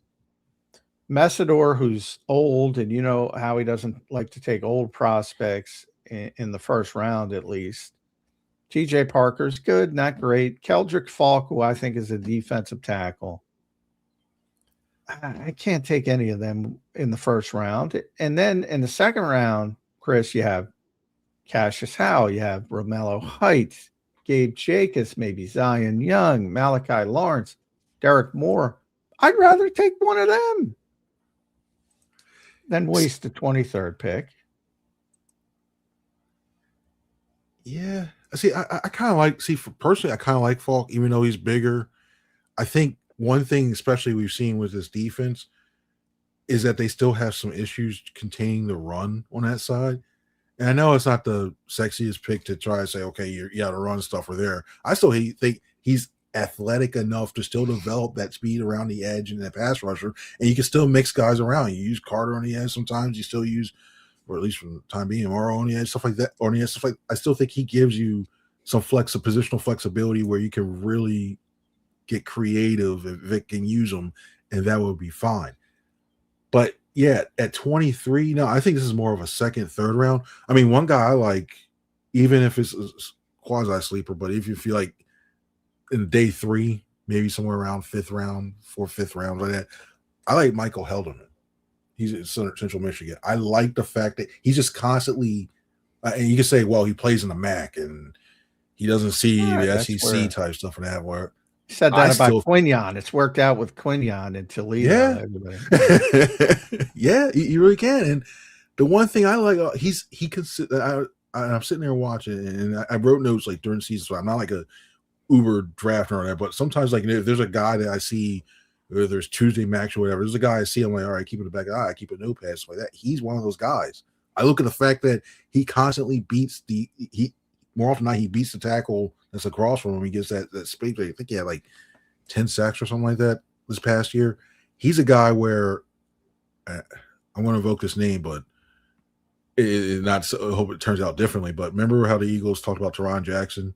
I think he can be a more effective a more effective player than Teron. I like Teron, but I think Michael can be more effective than what he was, and I think he can surprise a lot of people, make the team, and be part of that rotation. I think he's that good of a player. So, Michael Helderman to me is a name I'd keep an eye on, and I'd really seriously consider for the Eagles. You know who my day 3 guy is? Who's that? The Eagles. I think they'll address pass rusher way before, and you can't count on day 3 guy, but Mason Reiger from Wisconsin. And Wisconsin, if he grew out his hair, he'd be Andrew Van Ginkel. He's that same type of player. He's long. He's got the unbelievable first step. He can drop into coverage. Now, the odds of him becoming Andrew Van Ginkel are slim. But I think Vic will look at him and say, man, I missed that. I missed that. You're saying he's got the Wolverine meme as the picture of him inside of it going. Yeah. I missed that because the Eagles wanted to sign it, but he had some injury. He had a list rank, so they were concerned about his health and his long term. But Vic loved Andrew Van Ginkel, and he stayed healthy, and he's a great player. And he just would love to replicate that. Take a shot on it in day 3. Why not? In this crappy draft. Yeah, I like it, John. I like it. You go for traits that late. When day 3 is all about traits. This guy does this well. We can try to develop the other stuff, and then you move on from there. So that's it's a trait guy. You bring him in. See if he starts with special teams and passion meeting. I'm going to be in Howie's passion meeting. I'm going to try to sneak in. You're going to stand on the table. I'm going to go. Bring him in. He's a Rager, Wisconsin. Howie's going to look at me. Who the fuck is this guy? Oh, that'll be fun. It's not that hard to get up on the second floor. I can make it. Kind of blend in. If you can do that, you should go. And I'll just say hi to Dom. You should be drafted. I don't know. I'll just say hi to Dom. Get Mason Rager on day 3. If that happens, where did John go? Have anybody seen John? He's not in the jail. It's not in the hospital. All right, Chris. Thursday, 1 week out, man, from the NFL draft. We appreciate you doing it today. As always, make sure you guys follow him at C. Franklin News. Read all his work at NJ.com. Appreciate you doing it today, Chris. We'll catch up with you again soon. All right, brother. All right. Thank you, guys. Thanks, everyone. Y'all have a good one now. Thanks, bud. Chris has an infectious laugh, Johnny Mac, doesn't he? Oh, yeah. He's a great dude, man. Yeah, great dude. All right, Jay, Matt, a couple minutes left on the show today, man. We talked about a lot of good stuff here as we are just 1 week out now from the NFL draft. Jay, Mac, it's getting interesting. Maybe tomorrow and next week, early next week, we'll take a look at some of those later round guys as well to try and prepare everybody for some of those names. I like the name you just mentioned, Andrew Van Ginkel II or whatever you called him. Yeah. I doubt it, but yeah, to Chris's point, that's and they showed that was pretty cool. They showed the passion meeting, on their what's it called? Their unscripted show, I think it's called, on their website.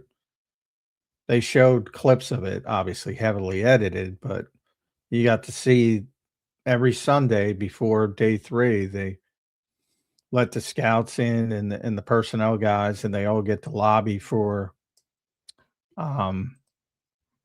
somebody they believe in. And Howie instructs them, he doesn't want singles. He wants home runs. He wants guys that develop into starters. So he wants upside. He wants traits. That's what he wants on day 3. So I just know how much Vic liked that particular player. And I think he would like that, he can drop into coverage. He can play, in theory, he could play some off ball. He can rush the passer. He's got the first step now. The thing about Van Ginkel is the instincts. I don't know if you can. I say all the time, I don't know why anybody throws a smoke screen with Andrew Van Ginkel on the field. Yeah. I mean, I've never seen anything like it. How many times has he taken them back? Yeah. He's done it several times. And I'm like, I'm taking that out of the game plan. So I don't know. You probably can't replicate the instincts, but you look for traits guys, and he's a traits guy to me. Yeah, good stuff. All right, Jay, Matt, a couple minutes left on the show today, my friend. As we get an inch closer here, we're going to be now under a week away, starting on tomorrow morning show. John, what else is left as we prepare for the draft for this team? We had obviously Howie and Nick already spoke. Is there anything else that what order of business do they have? Or is it now just draft for the draft prep, and then Thursday night is when things will ramp up? Yeah, for the outside world, it's over. It's just draft prep inside. Yesterday was the local pro day. That's where you bring in guys from who went to either school locally, Penn State, Rutgers, Temple, schools like that, or grew up in the area. So there were a lot of Penn State guys there yesterday. And yesterday was the final day for every team to have 30 visits. So that's wound up, and now it's just getting your board correct, and Howie kind of mentioned, circle back, look at some day 3 prospects you still have questions on, look at the free agent list, to the point that Eric DaCosta made, are there free agents out there that are better than undrafted guys? Things like that. So bunch of meetings, is how we said. A lot of meetings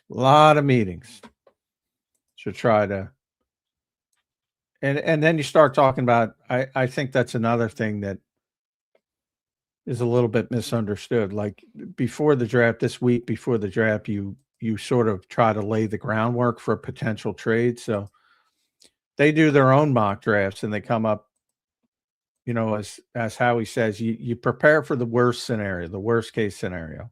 Are we comfortable with the 23rd player? And you start calling teams around and say, what would it take to move from 23 to 18? And you lay that groundwork in case you want to do that on draft night. You don't want to be just scrambling it on draft night. So, you have those, you identify certain spots you might want to go up to and start lay groundwork for if teams are thinking about potentially moving back, and then you can make the deal on draft night. So there's a lot of that as well. Calling other GMs and setting up the foundation of potential trades. Yeah, it's going to be interesting. All right, J-Mac, your final thought here on a Thursday edition of the show. Getting closer. Still, I hear the names you have heard the most over the past week that seem to be growing momentum are Sadiq and Ian Acor. And Chris just mentioned, and it's always about upside, and how he does like upside and traits players. Boy, 20. You asked me boomer, but I should have put his name in there. He's a boomer bust guy. Yeah, he is a boomer bust guy. A lot of upside, but floor is pretty low. As compared to Blake Miller, whose floor is really high and maybe doesn't have quite the upside. John, we'll see what ends up happening, my friend. 2 names that you have not been so high on in the draft for the Eagles, so we will see if those come to fruition as they've increased how much talk we've heard on them. J-Mac, good show, my friend. I will catch up with you tomorrow on a Football Friday. Get ready, J-Mac. It's mock draft season on Bears 365, my friend. Picking Mendoza going first, just to let you know, just to prepare you. One pick that saved the rest for tomorrow. Yeah. All right, let's do it. All right, we'll do it. Thank you, brother. All right, see y'all. There, dude. There's Johnny Mac. John McMullen joining us right here on Birds 365. Great show today. A lot of good conversation, a lot of good discussion. I thought the opening segment today, I thought that was as close to a masterclass as you're going to get from Johnny Mac. I really did. When it comes to the offensive side of the football for this team, boy, it's a complex. There's complex issues over there. I know people like to dumb it down and hey, the coaching's got to be better, but I don't think it's all that. I really don't. I think there's a lot more. To it than just that. So I thought we had a good conversation about it today, and the Eagles have a lot of different ways to go, and I'm interested to see what way they do go with it and how they approach it and what their thought process is. I do think you've gotten some mixed signals from the team in some regard when it comes to the quarterback and the coaching staff and the offense and the owner. I am starting to believe more and more the question that I've asked to John today, to our guest yesterday, to Cilio yesterday. Is there a disconnect right now between the owner and how he feels about the offense and the quarterback as compared to how Howie and Nick might feel? And is there a disconnect maybe between Howie and Nick as well? I don't know. But I do wonder what that is and if that exists and what the ultimate conclusion or the end result of that will be. I do find it interesting and a lot of different things that can happen. Folks, I don't know if you guys are aware that this thing can go so many different ways in the next 12 to 24 months. It can go so many different ways in the next 12 to 24 months. So I'm curious to see what ends up happening. I want to go to some comments today. I want to thank everybody for being here. Good to see all you guys. Mayan, what's up, brother?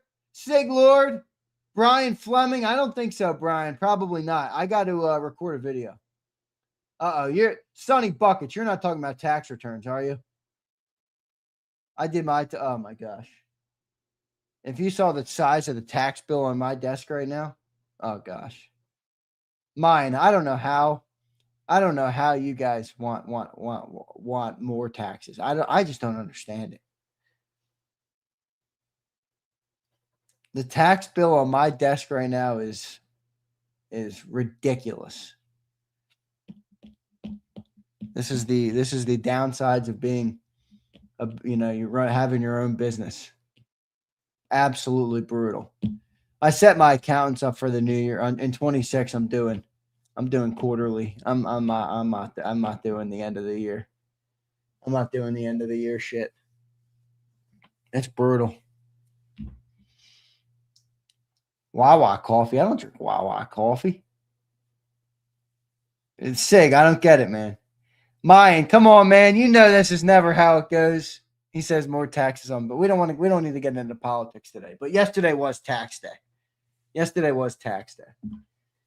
Ugh. Sure, take all my money. Yeah. Woo! The government. Yeah. I'm going quarterly. I spent so much money in Q1 that maybe it'll offset some of it. I don't think Wawa coffee's too bad.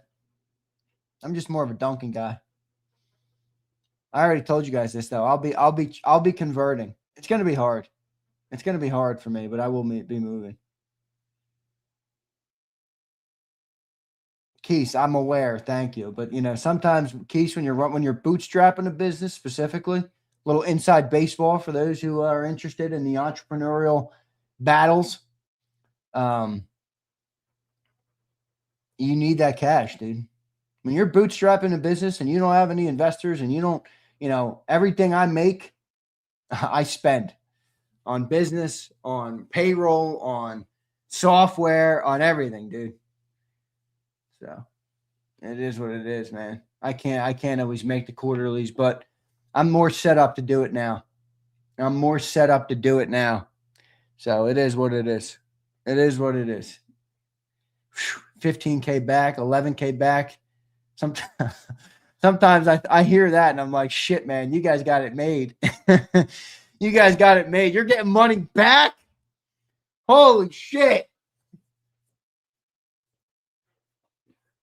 My brother pays buku bucks in taxes from his salary. And then then New Jersey calls him and they're like, you owe us more. He's like, what? More? It's crazy, man. It's crazy. So it is what it is. I effing it. Fleming, you're in New Jersey? Yeah, but it's brutal. Get out of New Jersey, dude. Get out of there. Yang Gang, I'm telling you right now. No, Yang, so this is what happened with me this year. I'll explain to you because I understand what you're saying, but I have shown many deductions in the last couple of years because I have them. It's not bullshit. I have spent so much fucking money on taxes and on payroll, on different things. So it's actually not this, but I'm getting married in June. It's not particularly the easiest thing to do in terms of getting a mortgage or something like that when you're self-employed. So I couldn't afford to show no income again. So I had to kind of change the way that I made deductions this year and set myself up to be able to, buy a house eventually. So I kind of had to lower that, but no, I got a pretty good accountant. I like my new one. I had to get a new one this year. My longtime accountant was he had pneumonia. He's older, so I couldn't use him this year. So I got a new accountant. Pretty good. So yeah, you're right though. I need more deductions. More things to spend money on. More things to spend money on to deduct shit. It's fucking brutal. Ah, man. Now you guys got me thinking about my tax bill again. Brutal. Mine, I don't know why you want more taxes, dude.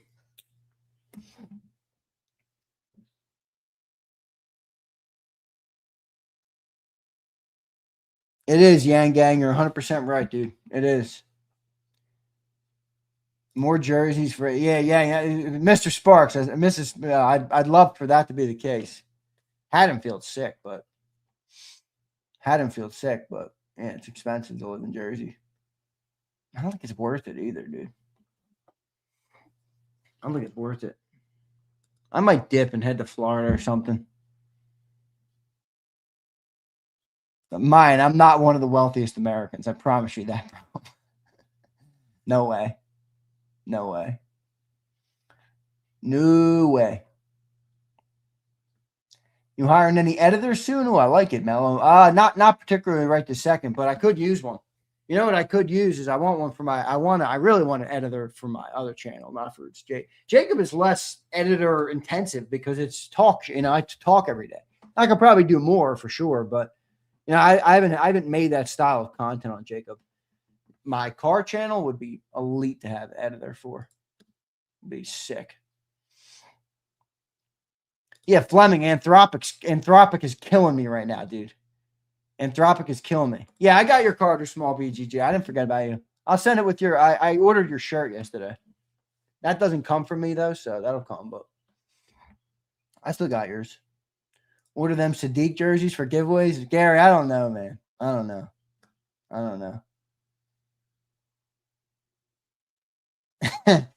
Big Mike, we pay taxes the money we make, the money we spend. I mean, it's ridiculous. You make money, you pay taxes. You buy something at the grocery store, you pay taxes. You buy, I mean, it's like ridiculous.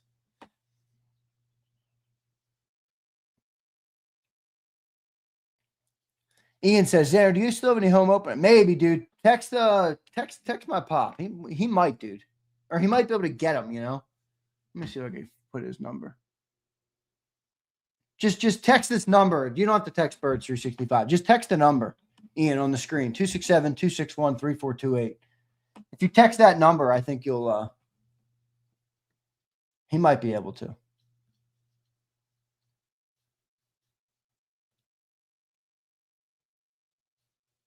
That is true. Florida insurance in Florida is very, very, very expensive.